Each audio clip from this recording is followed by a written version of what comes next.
আন্তর্জাতিক অঙ্গনে তাজা আপডেট সংবাদ। আলহামদুলিল্লাহ, এইবার ফিলিস্তিন স্বাধীন করার জন্য মুসলিম সবথেকে শক্তিধর দেশ ইন্দোনেশিয়া খেপে গেছে। গাজার জন্য 20,000 সেনা প্রস্তুত করছে ইন্দোনেশিয়া। এরপর জানিয়ে দেব ভেনেজুয়েলা ঘিরে নতুন করে মার্কিন সামরিক মহড়া। জানাবো পারস্য উপসাগরের রহস্যজনক ট্যাঙ্কার জব্দ করল ইরান। এদিকে দামেস্কে একাধিক রকেট হামলা। এবং সর্বশেষ জানিয়ে দেব সৌদিকে F-35 যুদ্ধ বিমান দেওয়ার কথা বিবেচনা করছে মার্কিন প্রেসিডেন্ট ডোনাল্ড ট্রাম্প। এতক্ষণ শুনছিলেন সংবাদ শিরোনাম, এখন বিস্তারিত। অনুরোধ থাকবে ভিডিওটিতে একটি লাইক দিন, কমেন্টস করে জানিয়ে দিন আপনি কোন জেলা থেকে বা কোথা থেকে এই সংবাদটি শুনছেন। গাজার জন্য 20,000 সেনা প্রস্তুত করছে ইন্দোনেশিয়া। দেশটি জানিয়েছে আন্তর্জাতিক অনুমোদন পাওয়ার পরেই বাহিনী উপত্যকায় মোতায়েন করা হবে। শনিবার 15 নভেম্বর টিআরটি ওয়ার্ল্ডের এক প্রতিবেদনে এ তথ্য জানানো হয়েছে। ইন্দোনেশিয়ার প্রতিরক্ষামন্ত্রী স্যাফরি স্যামসুদ্দিন জানান, মোতায়েনের জন্য ইন্দোনেশিয়া দুটি সম্ভাব্য পথ অনুসন্ধান করছে, একটি জাতিসংঘের অধীনে এবং অন্যটি এমন একটি আন্তর্জাতিক ব্যবস্থার অধীনে যা যুক্তরাষ্ট্রের প্রেসিডেন্টের উদ্যোগে গঠিত হবে।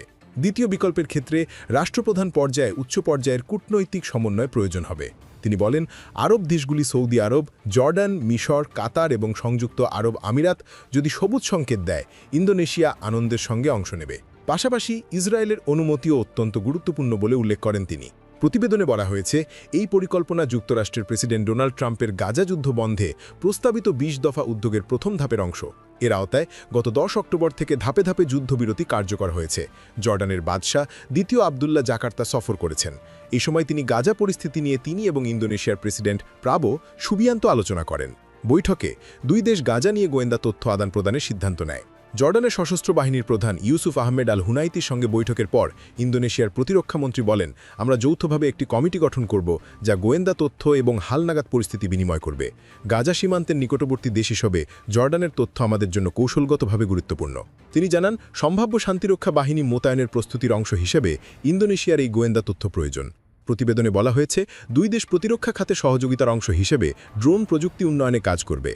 ইন্দোনেশিয়ার রাষ্ট্রায়ত্ত অস্ত্র প্রস্তুতকারী প্রতিষ্ঠান পিটিআই পিন্দাদ এবং জর্ডানের প্রতিষ্ঠান ডিপ এলিমেন্ট যৌথভাবে এই প্রকল্প বাস্তবায়ন করবে। ভেনেজুয়েলা ঘিরে নতুন করে মার্কিন সামরিক মহড়া। ভেনেজুয়েলাকে ঘিরে ক্রমবর্ধমান ভূ রাজনৈতিক উত্তেজনার মধ্যে নতুন সামরিক মহড়া শুরু করেছে যুক্তরাষ্ট্র। দেশটি ত্রিনিদাদ অ্যান্ড টোবাগোতে রোববার থেকে নতুন 5 দিনের সামরিক মহড়া চালাতে যাচ্ছে। ক্যারিবীয় দ্বীপরাষ্ট্রের সরকার এক বিবৃতিতে তথ্য নিশ্চিত করেছে। শনিবার 15 নভেম্বর সিএনএনের এক প্রতিবেদনে এ তথ্য জানানো হয়েছে। প্রতিবেদনে বলা হয়েছে, গত মাসে যুক্তরাষ্ট্র একটি guided missile destroyer Trinidad and টোবাগোতে পাঠায়। এ ঘটনাকে ভেনেজুয়েলা মার্কিন সামরিক উস্কানি বলে আখ্যা দেয়। বৃহস্পতিবার দেশটির অ্যাটর্নি জেনারেল ফিনান্সিয়াল টাইমসকে জানান, যুক্তরাষ্ট্র তাদের সামরিক কার্যক্রম তীব্র করতে যাচ্ছে। ত্রিনিদাদ অ্যান্ড টোবাগো ভেনেজুয়েলার উপকূল থেকে মাত্র কয়েক মাইল দূরে অবস্থিত হওয়ায় এ মহড়া আন্তর্জাতিকভাবে নজর কেড়েছে। দেশটির পররাষ্ট্রমন্ত্রী শোন সোবার শুক্রবার বলেন, এই সামরিক মহড়া যুক্তরাষ্ট্রের কোনো সামরিক অভিযান, বিশেষ করে ভেনেজুয়েলায়, শুরুর প্রস্তুতি নয়।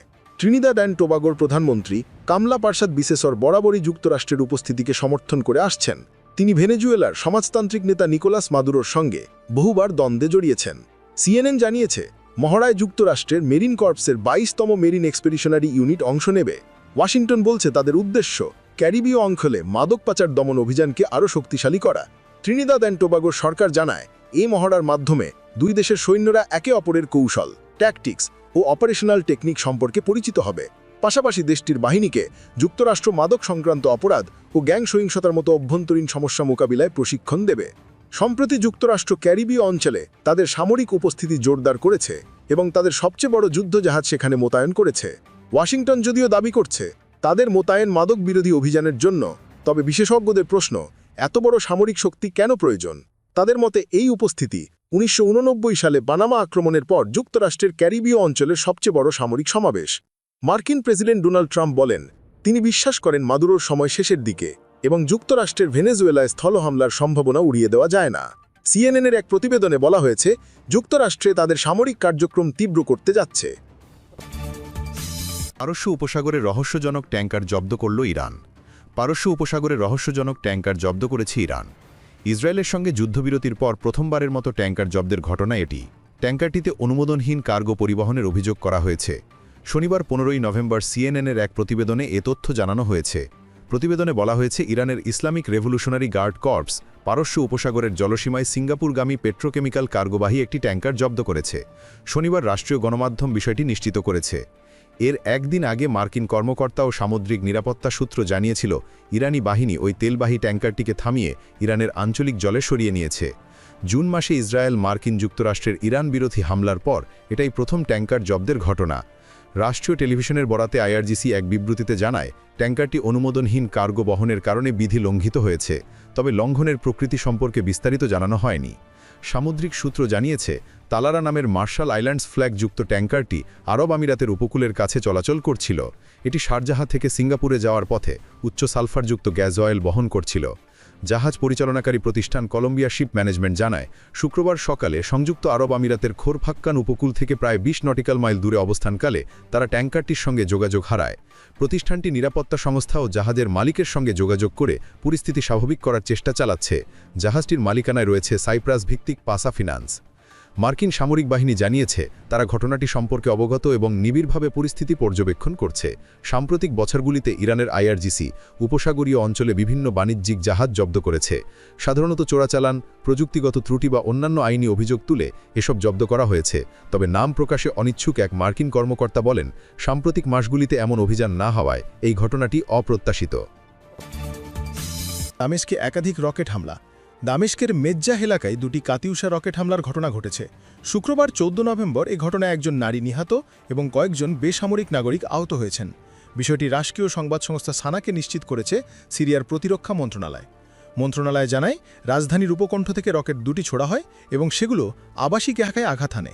এতে বেশ কিছু স্থাপনায় ক্ষতিগ্রস্ত হয়েছে।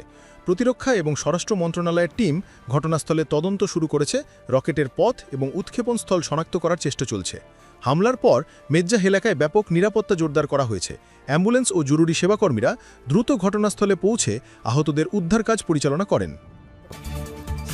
সৌদিকে F-35 যুদ্ধবিমান দেওয়ার কথা বিবেচনা করছেন ট্রাম্প। সৌদি আরবের সঙ্গে F-35 যুদ্ধবিমান বিক্রয় চুক্তি বিবেচনা করছেন মার্কিন প্রেসিডেন্ট ডোনাল্ড ট্রাম্প। সেই সঙ্গে যুক্তরাষ্ট্রের পারমাণবিক পরীক্ষা পুনরায় শুরুর পরিকল্পনাও নিশ্চিত করেছেন তিনি। স্থানীয় সময় শুক্রবার 14 নভেম্বর এয়ারফোর্স ওয়ানে সাংবাদিকদের এসব তথ্য জানান মার্কিন প্রেসিডেন্ট। তিনি বলেন, যুক্তরাষ্ট্র অন্যান্য দেশের মতো পারমাণবিক পরীক্ষা পুনরায় শুরু করবে, তবে এ কারণে পারমাণবিক ওয়ারহেড বিস্ফোরণ ঘটানো হবে কিনা তা স্পষ্ট করেননি তিনি। এছাড়া ট্রাম্প নিশ্চিত করেছেন সৌদি আরব লকহিড মার্টিন নির্মিত বিপুল সংখ্যক F-35 স্টেলথ যুদ্ধবিমান কিনতে আগ্রহ প্রকাশ করেছে। তিনি বলেন, তারা অনেকগুলো জেট কিনতে চায়, আমি বিষয়টি বিবেচনা করছি। তারা অনেক 35 কিনতে চায়, বরং তার থেকেও বেশি যুদ্ধবিমান। ধারণা করা হচ্ছে সম্ভাব্য বিক্রয় চুক্তিটি আগামী সপ্তাহে হোয়াইট হাউসে সৌদি ক্রাউন প্রিন্স মোহাম্মদ বিন সালমানের সঙ্গে বৈঠকে আলোচনা হতে পারে। এই বৈঠকে অর্থনৈতিক ও প্রতিরক্ষা চুক্তিও স্বাক্ষরিত হওয়ার কথা আছে। পেন্টাগনের একটি গোয়েন্দা প্রতিবেদনে উদ্বেগ করে বলা হয়েছে, এই বিক্রয় চুক্তির মাধ্যমে চীন F-35 এর প্রযুক্তি পেতে পারে। এই সময় ট্রাম্প বিবিসির সঙ্গে চলমান আইনি ইস্যু নিয়েও কথা বলেছেন। তিনি জানান, আগামী সপ্তাহে তিনি ব্রিটিশ সম্প্রচার প্রতিষ্ঠানটির বিরুদ্ধে $1 থেকে $5 বিলিয়ন মামলা করবেন। সংবাদ মাধ্যমটি একটি প্রামাণ্যচিত্রে ডোনাল্ড ট্রাম্পের বক্তৃতা এমনভাবে সম্পাদিত করেছিল যাতে মনে হচ্ছিল ট্রাম্প সহিংসতার আহ্বান জানাচ্ছেন। বিষয়টি সামনে আসার পর বিবিসি এ বিষয়ে ক্ষমাও চেয়েছে। তারা বলছে, সংস্থা চেয়ারম্যান সামির শাহ হোয়াইট হাউসে চিঠি পাঠিয়ে ট্রাম্পকে স্পষ্টভাবে জানিয়েছেন, প্যানোরামা অনুষ্ঠানের জন্য তৈরি ওই প্রামাণ্যচিত্রে তার বক্তব্য যেভাবে কাটা ও সাজানো হয়েছিল সেটির জন্য তারা দুঃখিত। একই সঙ্গে তারা বলেছে, এই প্রামাণ্যচিত্র আর কোনো প্ল্যাটফর্মে দেখানো হবে না।